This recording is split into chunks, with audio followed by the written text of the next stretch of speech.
All right. Thank you so much for joining the Supported Employment and Education Career Pathway series.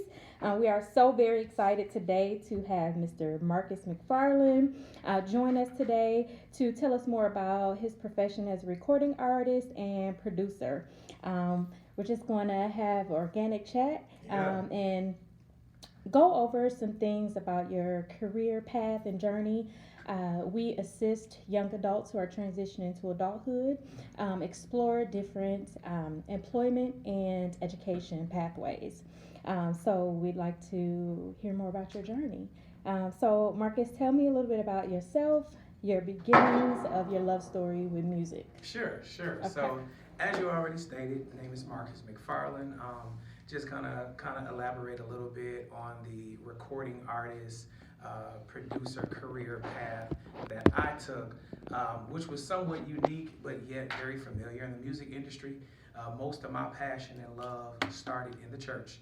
My parents were very, like my mom, 4 generations of people in the church, and my father, slightly different, but yet had parents that raised them in the church and aunts and things like that.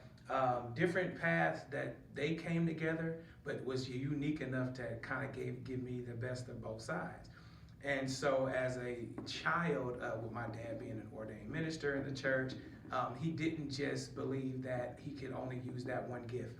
So he was a drummer and he was a lead guitarist, and my dad can blow. Okay, so that was one thing in itself. So even growing up in church, watching him play guitar was just a unique thing. My mother, since the age of like 12 or 14, is a very accomplished organist. So she's been playing in church as a musician, and she too can sing. So my grandparents were singers, cousins, uncles. So I was just always surrounded by music. We were that family that if you just, if somebody said open the door, you made a song, open the door, open the door, So you make songs about anything, right? So being around that was really big. One of the things I think that made a major influence was because my mother was an organist, actually still is, my dad bought an organ in the house so she could practice. And of course, when it's just around, you can't help but start pecking on it and doing that kind of thing. And so my older brother, graduated from High School of the Arts.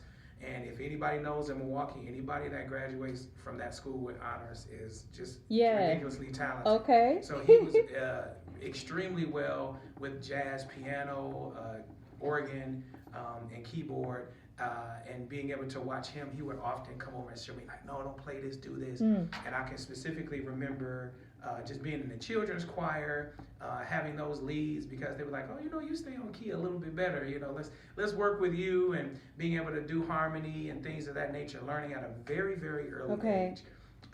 Fast forward to a passion for drums, being as young as 4 years old. And just like most boys in the church, we see that drummer and they get all this attention and they're hitting everything and just being loud. But I can remember being on the front pew at the church, my feet swinging from the pew, waiting on my turn to play drums, and always getting skipped by the older kids. So it was just like, man, I want my chance. And my mother being over the women's choir, the guys rarely wanted to play drums for that. So I was like, I'll play. Got your in. So mom was like, go ahead, play the drums. I was terrible. Like I was, dragging the beat. I had never had a lesson in my life other than just watching. I learned how to play by ear, didn't learn how to read music initially. And as I began to grow in that, my mother said, we got to get you some lessons as far as music foundation. Around the 3rd grade, signed up with Milwaukee Rec. I think I was going to Custer High School in the summer months to take piano lessons. That helped to kind of strengthen the foundation there. About the 5th grade, I was at Golda Meir Elementary School. At that time, it was only 3rd through 5th grade. And but they offered music program in the school. So I didn't have to stay after. They would come and get me during some part of the day for about 45 minutes. Took piano lessons. Once again, that helped establish a foundation, which was difficult for me because I first learned how to play by ear. And so having to learn how to read music, my teachers would get so frustrated with me because while they were playing the example, I would look at their fingers and not look at the sheet. And so she was like, okay, go ahead and play. And I would play exactly what I heard or saw. And she'd say, stop. Where are you on the music? Come on. Like, I don't know. Yes. I was like, she was like, how do you do that? I'm like, that's how I learned. So being able to pick up music quickly, it came easy for me. Again, with all that surrounding, being surrounded by music from that nature, I felt like it came very easy. And then moving into my teen years, by the time I was 14, I just felt like God constantly gave me like lyrics and songs and things like that. So I started to get creative and start trying to play my own songs as I wrote them.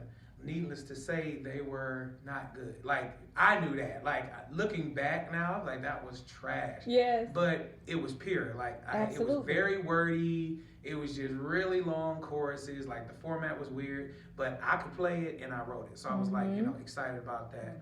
And eventually, as I began to listen to more artists that I admired, I started to hear the structure. So, again, never had any lessons on songwriting or singing or anything of that nature. I just paid attention. I looked at, studied. I love any behind the scenes, unsung, any behind the music. I looked at all of that stuff as much as I possibly could, because it was like pre-YouTube, pre-social media. This was just organically learning what it is that I was doing. But let me say, being a recording artist and producer was never on the list. That was not something that I was going for. I wanted to be an electronic engineer. So I had no idea that this would turn into what it is today. And so as I progressed through high school, a good friend and I, we started gospel choir. And, we were in charge. We were, 10th, 11th grade, running our gospel choir, about 50 or 75 voices at Madison High School. Beautiful. And we were just excited about it. I played as much as I could and just doing all those type of things. And all the way up into my adulthood, it's 2005. And I remember just saying, like, God, you keep giving me all these songs. You got to give me some way to record them, right? I'm at that point. And finally, I'm able to make connection with a good friend of mine who knew a producer in Minneapolis. And at first, I was going to make a trip. I was like, when I turn 21, I'm going to Orlando. I'm going to just chill by myself. And I decided to make an investment. I said, if I'm going to spend some money, I'm going to do it to at least record one of these songs. Yes. And so that's what I did. I went to Minneapolis, met with this guy by the name of Darnell Davis, who had just come off of like a 5-stellar nominated choir album that he was very good at doing. And with, I think what he had, he bought like his first home studio. So we're in his living room. Home studio. It didn't take much. Just his computer and an interface. And we're in his living room, and from scratch, we developed this song that I completely wrote and all of this kind of stuff. By this point, it was a little bit better. We did that, and I just said, okay, I'm gonna start this from here. I had a concert in 2005, and I wasn't, again, not trying to be a recording artist. I just wanted to share some songs I had. So I said, okay, we're just gonna do this song. I'm gonna just see what happened. 350 people showed up. Oh, wow. So I was like, oh, this for real. Did the concert, it was amazing. Did the same thing that following year, about the same, 350, 375 people showed up. So then I started like, oh, okay. And then the booking started coming. Do you sing out? Do you go out? I will, And so then I started constantly getting booked. Churches turned to larger venues, which turned to Summerfest and African World Festival. Oh, wonderful. And all of these type of things. And it just began to grow. And quickly I realized this is becoming a brand, and I want to represent it as such. And so I had to just make the shift. By 2007, that song I recorded in Minneapolis, I was able to catch the attention of V100, Minister Melvin Hood, who said, I love the song, would love to have you do Jam for Peace. I don't know if you remember Jam for Peace.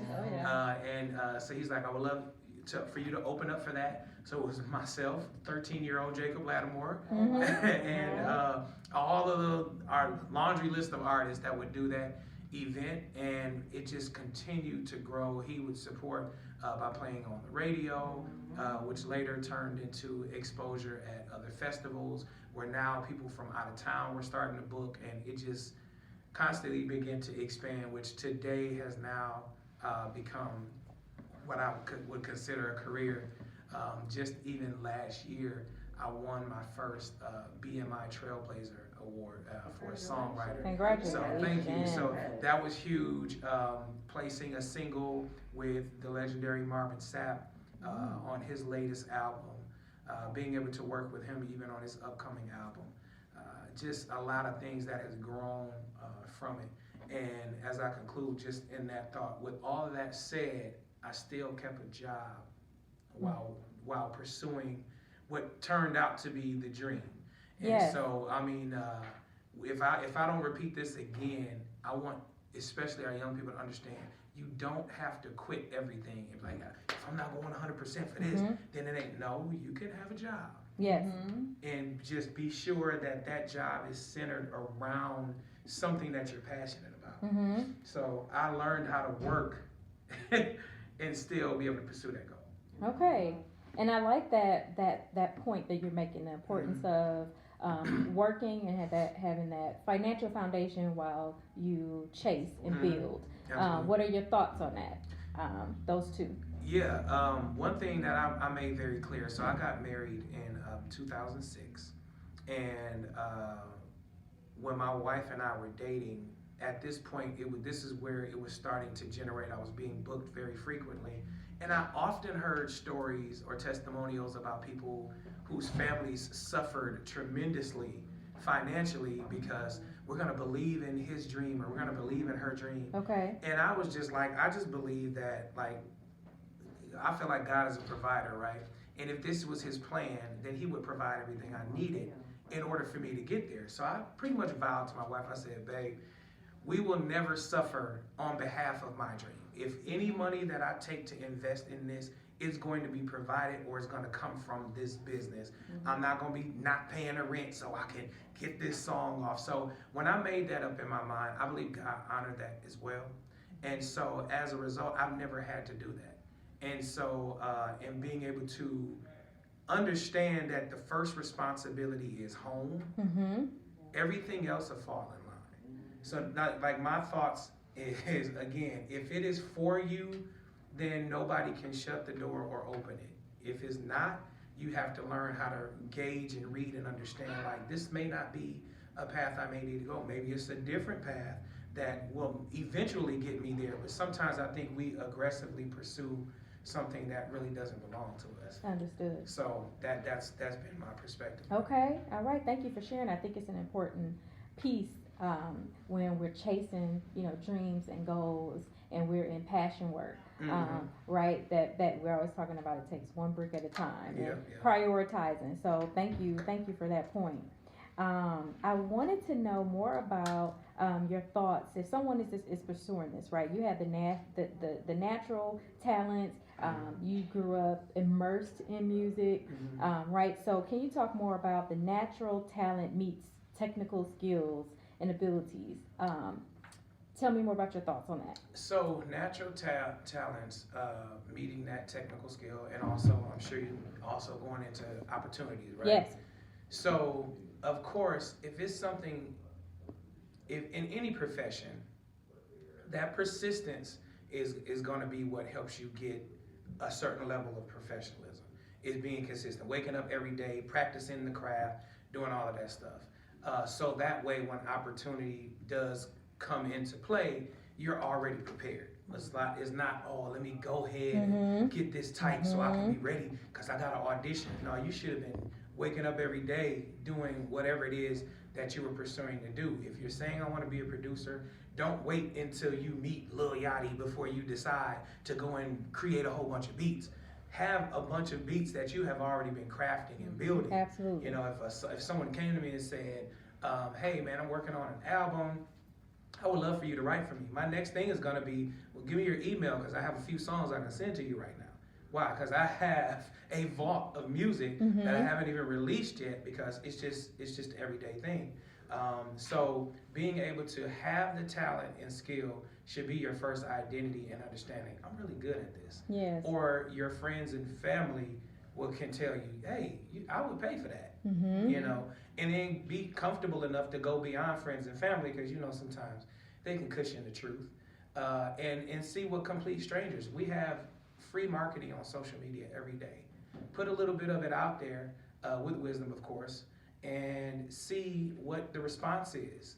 And if people are saying that's dope, then you're on to something, and Right. then figure out how you can provide that thing and create that opportunity for yourself. Because I do believe that not all opportunities are just going to walk by you. Sometimes you have to create the platform.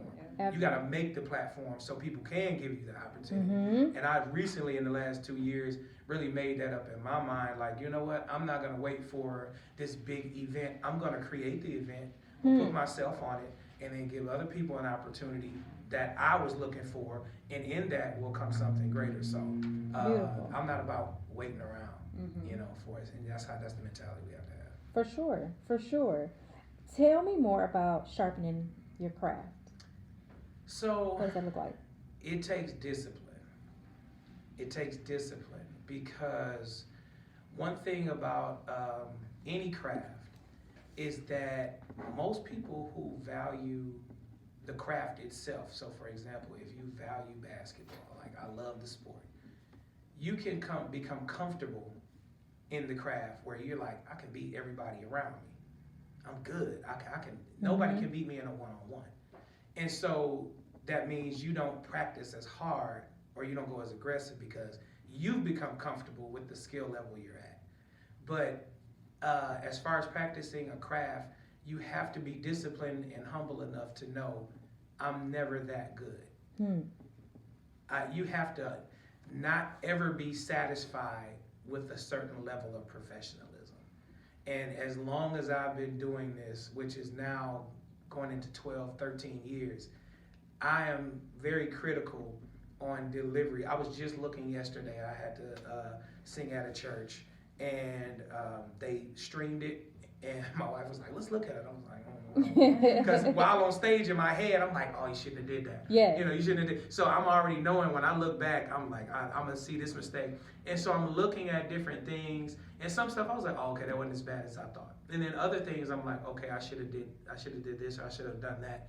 And so when you're able to look at that and gauge and give yourself constructive criticism, this industry teaches you to be arrogant a lot, which is like, oh, you got to know you the best of the best, and can't nobody be better than you. And that might be, there might be some truth to that, but I don't agree with it completely, because you might not be the best, and you're not. So don't lie to yourself and keep telling yourself like, I'm the best one out here. No, you're not. You're growing. You're pursuing to be, because it's not really, even though the industry or the market and whatever you're in can be competitive, you're not really looking to compete with that individual. If you're passionate about it, you should be competing with yourself. Absolutely. And saying like, okay, I did 100 push-ups yesterday. Can I do 105? Can I do 105 today? So being able to apply the discipline of, okay, that was good. Great job. That was a good performance. I like that one. That was better than my last one. But how can we sharpen that even better? Yes. When you get to that, I don't think there's a limit to making that craft like just flawless, just always growing. I agree. I know they have a lot of questions, so I just have one more. In regards to the Milwaukee Recreation Book and sharpening tools, and if a young person, if someone was interested in starting a career or exploring their natural talents or their interest in the music field, what would be some of your suggestions on what they could do now to strengthen their foundation, learn more skill set? You mentioned piano class, I believe, with the Milwaukee Recreation Book. I was in like third grade, choir in school. Tell me more about the things that you believe could help build the repertoire of someone who's interested. So with the music industry, especially on that level, it's difficult today, I think, a little more in the school system, because music has been pulled so much. It's not the same. I went to MPS, so I Garden Holmes Elementary, go to my ear, Samuel Morris, Madison High School. So I always knew that there was a band or orchestra. I took up alto sax in middle school. So by the 6th, 7th grade, I had alto sax, played that for 10 years. Wow. Even in our International Church of God in Christ Orchestra, I played second chair. So it was like having those, being able to rent an instrument and do that, it seemed like it's just dwindling away. Everybody knows that when it comes to funding, what's the first thing to go? Arts, right? Yeah. So the beauty, though, is that we do have powerful tools like YouTube that has tons of professionals who are literally telling you step by step what you can do with the little or much that you have. So I would encourage people to research. You might not want to be on stage. You may not want to be the producer. You might want to be an artist manager. There's master classes for that. There's free ones. There's the brand master class where you can pay like $99 for a course with your favorite artist or producer. But there's other people who have mirrored something like that that's totally free, that you can get on there and research. How did that individual start? Maybe you don't want to be an artist manager. Maybe you want to be a road manager. Maybe you want to be an entertainment attorney. There are other aspects of the music industry that makes you a whole lot of money with less drama. You don't have to deal with, the craziness of being on the road, like all that kind of stuff. So my thing would be to do your research. There's so much free material out there. If you're a musician and you want to get your hands on something, you need lessons, I would absolutely consider Milwaukee Rec because it's so inexpensive, sometimes free, depending on what you're doing. Yes. Places like Brass Bell, Music Store, I believe they do a lot of lessons and things like that. Okay. And then if you're around the church and whatnot, you'd be surprised how many musicians you could walk up to and be like, hey, do you give lessons? And somebody be like, nah, I ain't that good or whatever. Try to get them to do it. A lot of them will do it for free, or they'll say, well, just sit up there by me, I'll show you what to do. Or they may be like $25, give me $25 and we'll take a Saturday for a couple hours. Just ask questions. Be honest about what you want to learn and what you want to do. It's out there. The information is there. Okay. Question. Yes, sir. What is your favorite part of the recording process? Is it producing the music, the songwriting process, or actually singing it? I think my favorite part of the process is delivering the song, performing it, and it taking an effect on people the way you envisioned it or greater.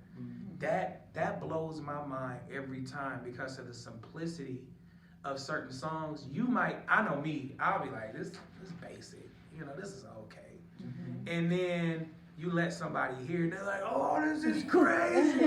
What is going on? And you're like, for real? They're like, yeah. And then, you tighten some things up, and then you perform that song. And sometimes, and for me, my primary genre is gospel. So I'm all about trying to connect people from a horizontal level to a vertical and getting them to understand, that there's something greater than us that, that can bring healing, that can bring hope. So when I'm kind of translating my relationship with God in lyrical form with people who don't know me, never heard me, and to see them affected by it, that is a feeling that you cannot describe. I'm most satisfied when I realize, okay, God, I believe you gave me these words, and now that I've delivered them, somebody's positively affected by it.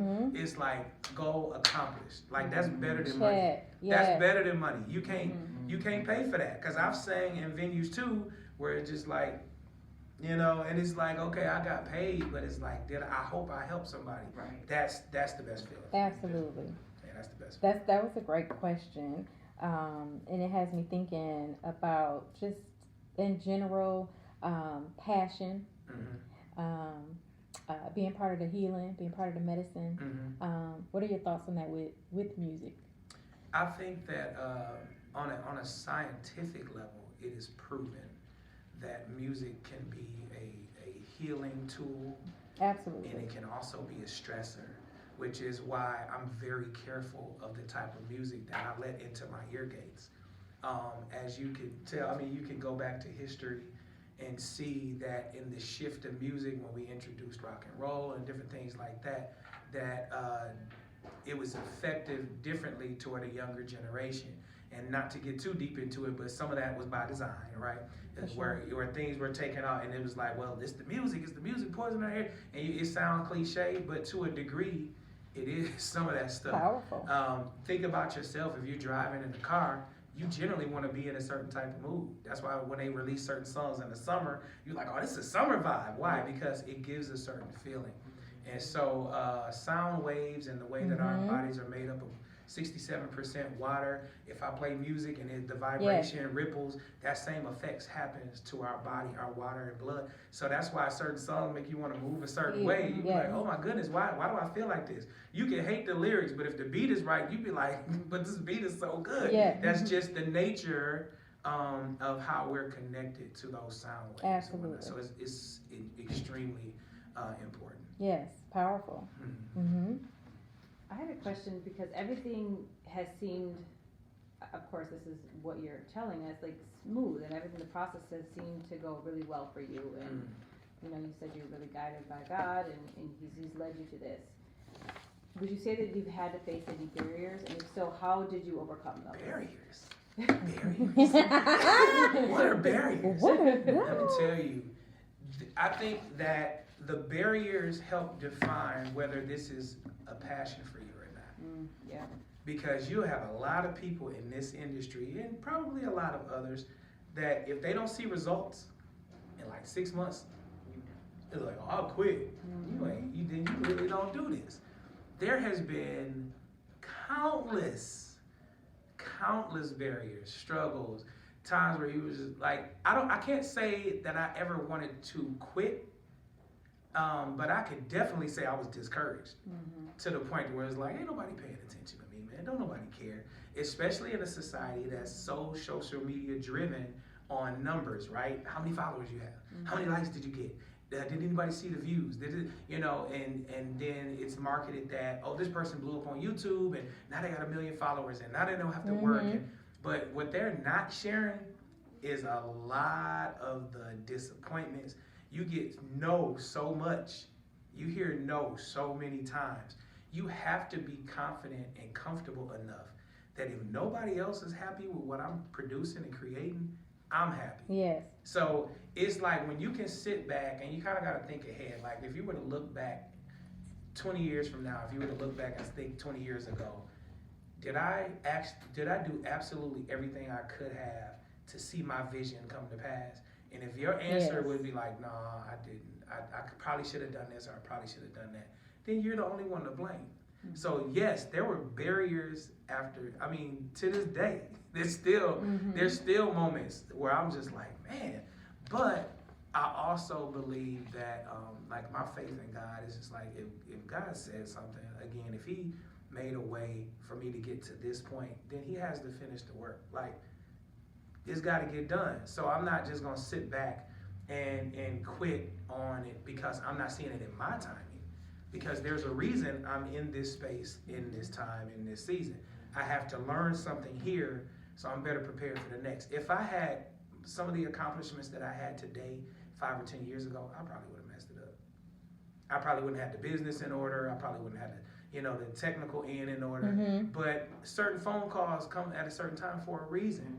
And so you walk into a room with a certain level of professionalism, certain level of experience, and you have to be thankful in those moments. And some people may not say this, but you have to stop for a minute like, man, I'm glad this didn't come to me 2 years ago. We don't think like that, 2 years prior. It's like, I want it now, like a spoiled child. But you would never give your 8-year-old child keys to a car. Right. Because they're not prepared. And so I feel the same way about like God and timing, and He would never put me in a position where I could not handle it. So if I'm not there, that must mean I'm not ready to handle it. So when those obstacles and those barriers come, I first try to make sure they're not self-inflicting, which means that, did I create this barrier? Because everything is not, oh man, the devil trying to stop me from, no, this you, bro. You wasn't prepared. You didn't do what you were supposed to do. You didn't practice, you didn't whatever. So some barriers can be self-inflicted. As long as I make sure that I'm prepared and I'm doing what I'm supposed to do, when those things come up, I'm like, okay, this is a little bit of a delay. It's gonna take a little longer than I thought. It's a different strategy, different plan. But okay, let me see what this person did. Let me see how that worked for them. And then I make sure I shape it so that it's better for me. But boy, are there some barriers. Yes. Oh, it's big time. And Yeah. delay doesn't mean deny. It does just not. mean not right now. It does not. And I would probably say for my industry, because I'm primarily gospel, it is probably the smallest industry, obviously because of the message, right?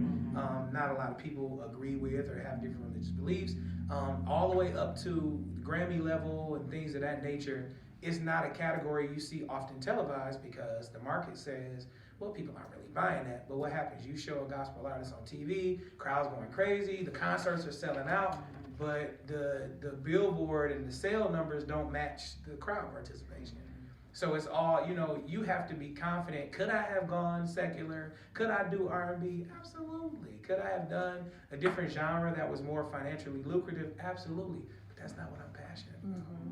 And so you have to be okay with that. Like, you got to be cool with, I'm good. And if this is the level of success that I'm going to see, don't be mad at somebody else because in your eyes they surpassed you.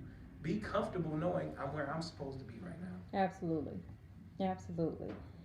So it sounds like just some of the different qualities that I heard you say throughout the description of the journey. Some of the skills, being disciplined, persistent, humble, healthy narrative about the no's, keeping your kind of focus on your assignment. The passion, believing in yourself. What other words do you think, in summary, in regards to skills and passions that go along with going after it? In summary, don't allow your passions to bypass your responsibilities, right? If I could, let's see, if I could put this in a sense, sometimes we will put aside everything, and I mean everything, health, family, 9 to 5, whatever you might call it. We'll put aside all of that to chase after the one thing that we look at to be a passion. And if we're not careful, that passion can turn into self-destruction. And we see it often. Yes. We see it all the time in the music industry, acting, all of that, where it's like, I'll do anything. And we have to be careful because your passion can turn into your lust to the point to where now the point of reason and what we might call common sense causes us to, again, put aside responsibility. Let's be responsible first, because all those other things will open up for you. All those other things will happen for you if it's your will, if it's God's will for your life. That's my firm belief. If you take care of the responsibility, God will take care of you. The rest will fall in place.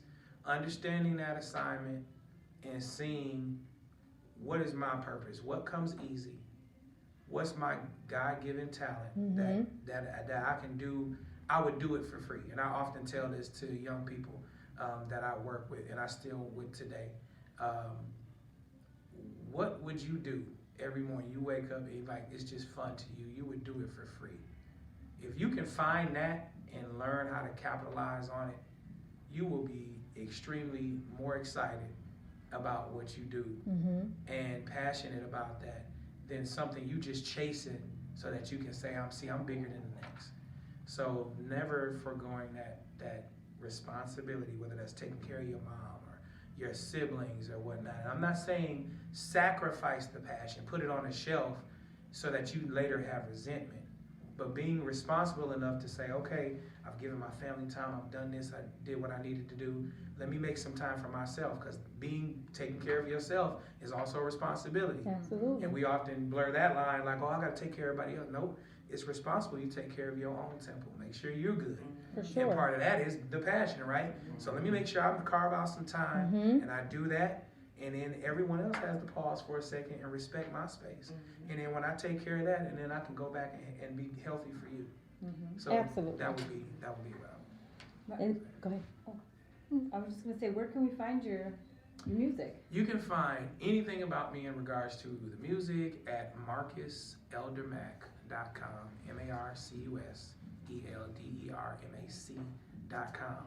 There's free music there you can download. I did bring some hard copies with me that has that same information in. But all of my social media, Instagram, Twitter, Facebook, are all on the page. Okay. And you'll see updates, bookings. I frequently post content on there, both motivational speaking as well as performances. Okay. Awesome. And I just have to ask, the single, can I get a snippet? Can we hear, or we got to listen to the CD, or what's up with this single? What's the name of it? I'm interested in the vibe. Tell me about the single in closing. So my latest single is a song called Glad, which is, it's an old hymn that I kind of put my own spin to. Okay. And so it's available free on the website. Okay, awesome. On the music site. That single is dear to me because I believe in bridging the gap between young and old. And one thing that I like to see is I like to honor the past, but yet, of course, embrace the future. Absolutely. And so I think this song does that because it gives a youthful vibe to a throwback. And so, again, you can stream that free. It's on all digital outlets, so Spotify, iTunes, all of those. You can see it. It's Glad. But mostly, I want everybody to go and check out my new music video called Like My God, with Grammy Award-winning writer, songwriter, and artist Eric Dawkins.